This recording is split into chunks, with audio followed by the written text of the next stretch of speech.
Imagine the windswept deserts of the Great Desert. Now, picture Jawas scavenging advanced tech buried beneath the sands. Imagine droid armies marching across the Deadlands, guns blazing, revving up Kenshi's trademark brutality. Imagine the clash of lizard warriors and Jedi-inspired probe droids echoing throughout the Black Desert night. This is the expanded Star Wars race mod. This mod complements Project Cthulhu's Star Wars mashup mod for Kenshi that's redefining what's possible in this unforgiving sandbox. So, let's jump in. Hello all, I'm Atlas, and welcome back to ModWatch, the series where we showcase the wild, weird, and wonderful mods that people are building across the gaming world. This isn't a deep dive breakdown, it's an overview for newcomers and veterans alike. If you've already used this mod, let us know how it worked for you down below in the comments. And if you've got suggestions for mods we should cover next, drop those down below in the comments as well. Now, let's talk about the Star Wars Race Expansion mod by Mogwai. First off, let's get some context. Jawa, Rodian, and Trandoshan, the droid expansion mod, is a work-in-progress Star Wars mod themed for Kenshi. Crafted by modern Mogwai primarily for a personal Project Cthulhu playthrough, this mod actually expands races and content for people to play through the game with, and despite its work-in-progress status, textures, meshes, balancing, etc., features are all still evolving. The mod is already staggering in its scope of added new content. Every asset here is built from scratch. There's no ripping from other games. Every mesh, animation stub, and item icon is original. Think of it as an homage to the Star Wars universe, dropped like a meteor into Kenshi's harsh, medieval, futuristic wasteland. Just a side note, being that it is work in progress, you should expect changes. As of the time of writing this script, it's actually gone through 2 updates. Textures being replaced, equipment's tweaked, and new content being added. Now there's a lot of new playable races, and we'll cover a couple of them. This mod currently integrates 4 new playable races, each blended into Kenshi's world as rare but fully recognized inhabitants. They don't overrun the map, they're subtle and surprising encounters that flip your expectations, meaning the mod pairs surprisingly well with vanilla mods, for those who just want more races. It also pairs well for those who are on Star Wars style playthroughs. Obviously, that's what it's meant for. First up, we have the Jawas, the classic sand crawler dwelling scavengers in brown robes with glowing yellow eyes and petite frames. There are separate male and female meshes for authenticity. Ironically, I think they're actually kind of cute in this iteration. They do have dust storm immunity, so they shrug off sandstorms that would cripple other races, which make them ideal for desert scouts. The Rodians have a green to blue hue skin tones, insectoid eyes, custom head mesh with 5 distinct faces, and it has technically two hairstyles, bald and mohawk. It is gas immune, so nothing from those toxic river, swamps, jungles, areas will phase them. Great for those infiltration type missions. The Trandoshans, the muscular reptilian humanoids with basically a handful of skin tones ripping straight from their galactic lore. It is a custom mesh with scaled hide texture. They do have acid immunity and regeneration. They heal over time and resist these environmental hazards, which they do have a singular downside, which is the fact that they can't wear boots, so you're not going to get any athletic bonuses with them, at least in the boot slot, but they are very, very good berserker frontline type races. And then of course the one that probably everybody else will want, the IG-86 Sentinel droid. It is a tall skeletal-like droid which basically has a frame around 225 HP. The textures are still work in progress, but the silhouette is unmistakably an IG-86. It's robotic, so it's obviously immune to poison and starvation, etc., but it is a bit slower than most of your other races added by this mod. Now, one of the things that a lot of people might be asking for is shape keys, especially like facial distortions. Those sliders will be coming down in the roadmap eventually in the future, so if you have any specific suggestions, Let Mogwai know in the comments on the mod page. There's also a plan for race-specific goggles in that gas mask, which will round off the racial immersion. Now, there are also a handful of droid spawns. These are your animal robots.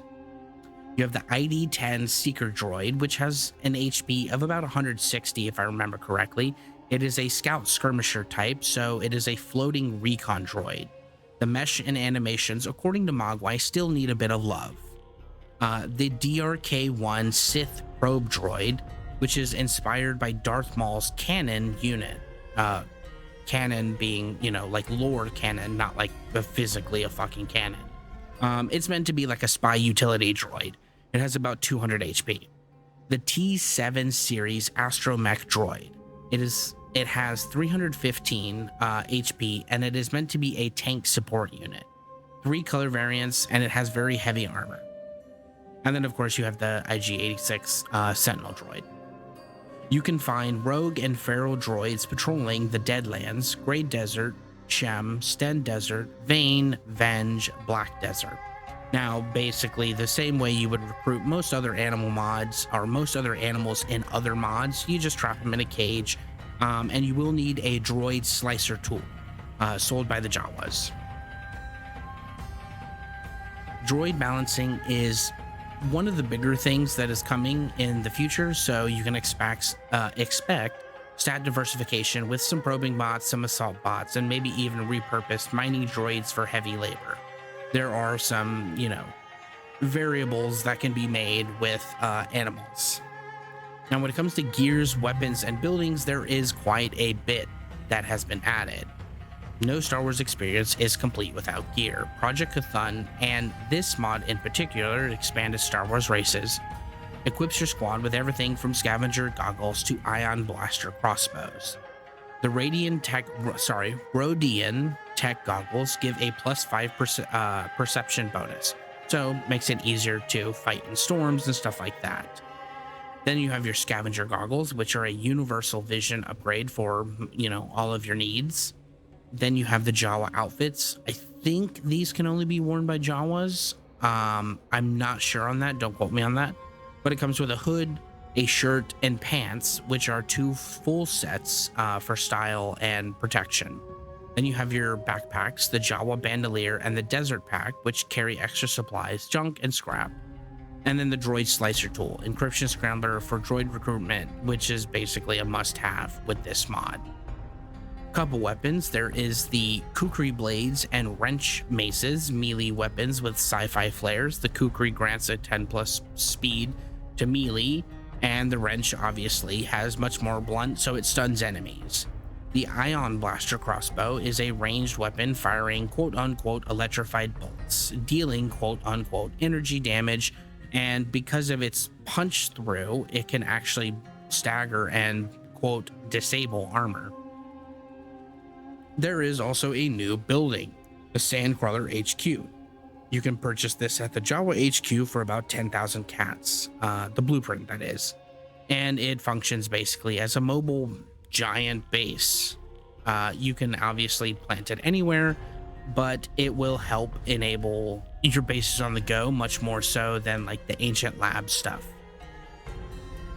Now, realistically, it would be really cool if in Kenshi 2 we can see something like this, basically rolling around as a mobile base. Now, when it comes to factions and game starts, there is also a handful of them that I will mention. There is the Jawa Scavenger faction. Its territory is in the Great Desert northwest of Shobatai, so if you're living in any of those areas, you can expect traders to show up.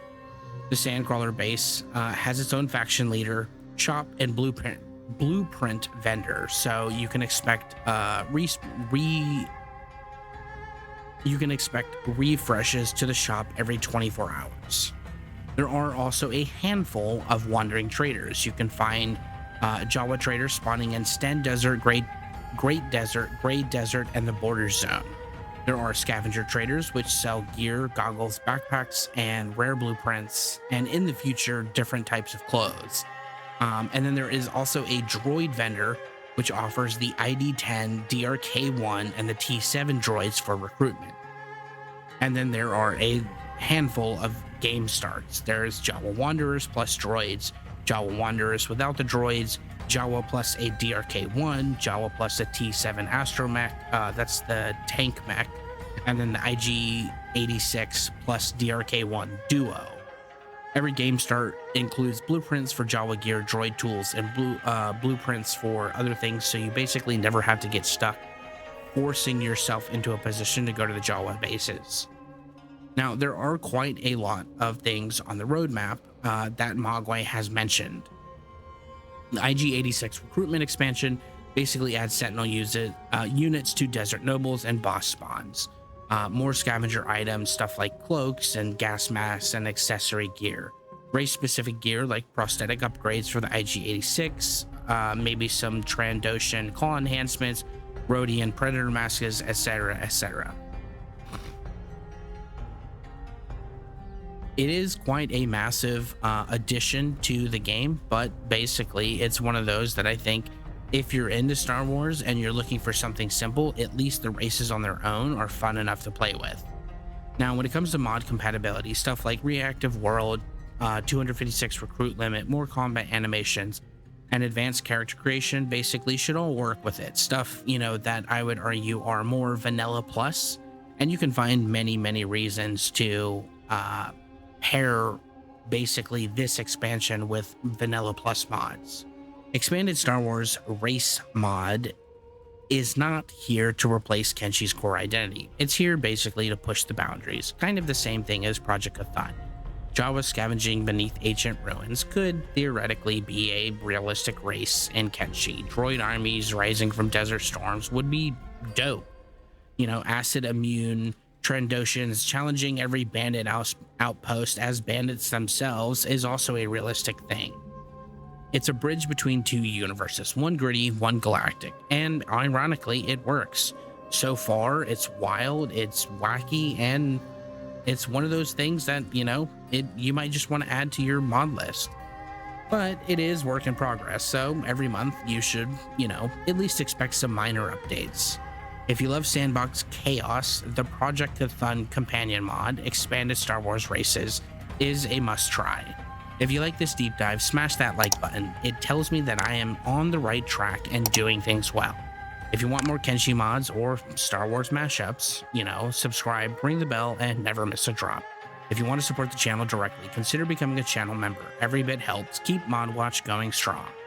And hey, if you want sneak peeks, mod chats, or you just want to come hang out with some great people, my Discord invite is also down in the description. You guys are always welcome to come and hang out. I'm Atlas, this has been ModWatch, and I will see you guys real soon.